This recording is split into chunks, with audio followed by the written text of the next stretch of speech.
প্রথমে আলুগুলোকে খোসা ছাড়িয়ে ধুয়ে নিতে হবে। ধুয়ে নেওয়া আলুগুলোকে গ্রেটারে গ্রেট করে নিতে হবে। গ্রেট করা আলুগুলো বারে বারে জল দিয়ে ধুতে হবে, ধুয়ে জল ঝরাতে হবে।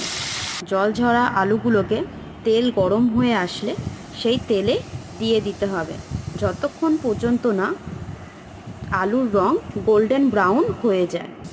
একটু গোল্ডেন ব্রাউন রং হয়ে আসলে একটু চিমটি কেটে আমরা চাইলে নুনও দিয়ে দিতে পারি, তাতে আলুর স্বাদটা ভালো হবে। আমি প্রথমেতে আলু ভাজার সময়তে আলুর সঙ্গে একটু কারি পাতাও অ্যাড করেছিলাম। কারি পাতার গন্ধটা আমার খুব ভালো লাগে, তার জন্য আমি পরের বারে যখন আলুটা ভেজেছি তখন আমি একটু আলুর সঙ্গে বাদাম, শুকনো লঙ্কাও অ্যাড করেছি। তাতে কি হয়, আলু ভাজাটা খেতে